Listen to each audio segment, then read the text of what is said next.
Bendy and the Ink Machine is a survival horror that was originally released in episodic chapters between 2017 and 2018 before being fully released in 2018 for PC, PlayStation 4, Xbox One, Nintendo Switch, and mobile. To be honest, I had no idea it was a horror, and I thought it was going to be like Cuphead and or Epic Mickey, so it didn't catch my interest until I found out the genre.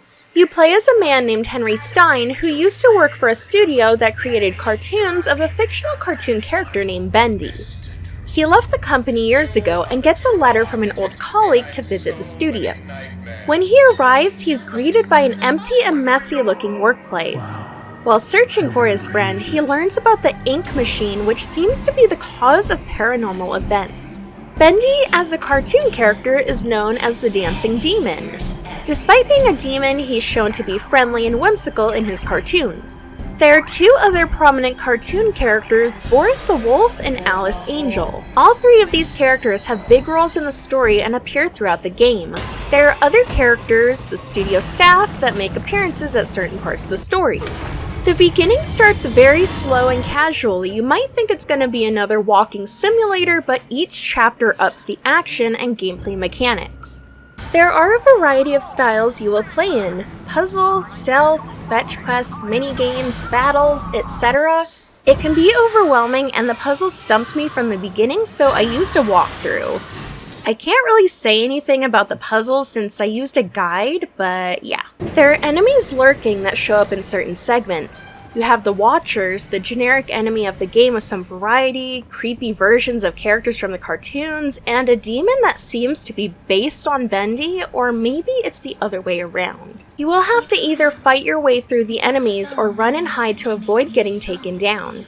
Luckily, the game shows some mercy by allowing you to enter a hiding place with the character watching you and having them just walk away. Since they're often right at your heels, it was a relief that they just gave up and walked away.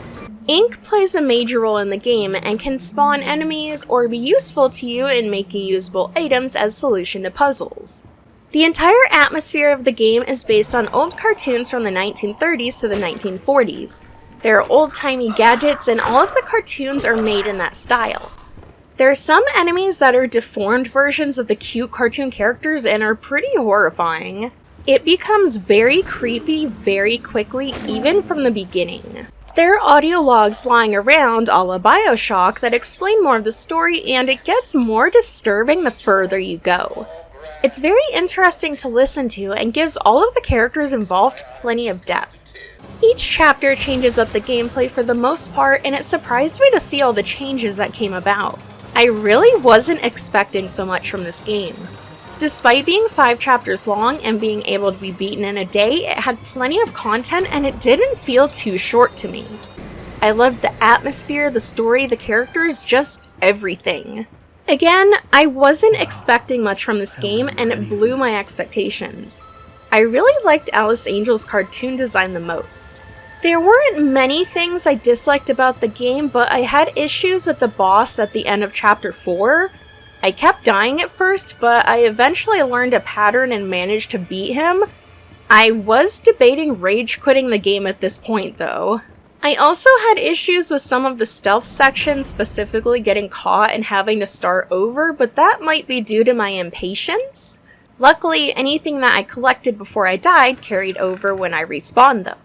There was also a lot of backtracking, which I'm also not a fan of, but again, I had a walkthrough open.